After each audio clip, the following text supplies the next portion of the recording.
Les paroissiens de l'église Saint-Louis Roi des Français retrouvent officiellement ce 1er juin leur terre de prière de Mpila, 10 ans après le drame du 4 mars 2012. C'est devant les autorités administratives, militaires, paroissiales et les fidèles en grande liesse venus des différents quartiers de Brazzaville que Monseigneur Bienvenu Manamika Bafokwao, archevêque métropolitain de Brazzaville, a dans son homélie souligné la joie de ceux qui sont partis de voir leur terre être réaménagée.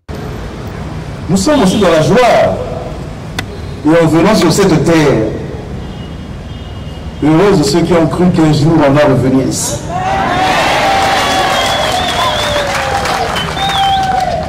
Heureux de celles qui ont cru que nous allons revenir. Heureux ceux qui ont cru que nous allons revenir sur cette terre. Et si nous sommes revenus ici avec cette joie, la belle Christ. Les missionnaires qui ont construit l'église ici, là où ils sont dans la joie. Ceux qui ont perdu leur vie ici, pendant l'événement malheureux que nous connaissons, disons le mot, du 4 mars, eh bien ceux-là pensaient qu'ils étaient oubliés. Aujourd'hui, eux aussi sont dans la joie. En s'appuyant sur Esdras 1, versets 1 à 6, il a invité les chrétiens à apporter du leur pour la construction imminente de la grotte et prochaine de la chapelle. Vous voyez dans la première lecture là, nous avons suivi dans le livre d'Esdras. Le livre d'Esdras, je ne sais pas si vous avez bien suivi. Le roi Cyrus, roi de Perse, le roi Cyrus là, eh bien, inspiré par l'Esprit Saint, un jour il se lève et il dit aux Israélites, là, aux Hébreux qui sont là, allez, ça suffit. Il faut maintenant se lever. Vous devez repartir à Jérusalem, reconstruire le temple de Yahvé. Ils gardaient l'espérance. Ils étaient dans la souffrance. Ils étaient dans la prière. Et quand le temps de Dieu est arrivé,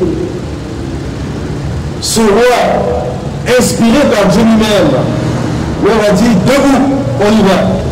Ils se sont levés comme un seul homme, dans la foi en Dieu, avec cette foi qui brûlait dans leur cœur. Ils ne s'étaient jamais découragés. Ils savaient qu'un jour, Dieu va leur permettre de se lever pour repartir chez eux et reconstruire le temple. Le moment fort de cet événement a été bien évidemment la pose de la première pierre de la grotte mariale. Abraham Gambouele, président du conseil pastoral paroissial, n'a pas caché sa joie et a sollicité une fois de plus la part de tous. La joie du peuple de Dieu. C'est une grande joie pour le peuple de Dieu aujourd'hui. Parce que voici déjà 10 ans que cet endroit a été détruit et nous le relançons. Avec la construction de la grotte de la Vierge Marie, eh bien, l'évolution va se faire voir. Vous êtes des témoins, nous aussi on est témoins. Ça va monter tout seul. Signalons que cette célébration eucharistique a été agrémentée par de beaux chants de louange à la gloire de Dieu, exécutés par la chorale paroissiale Notre-Dame de Fatima de Mpila.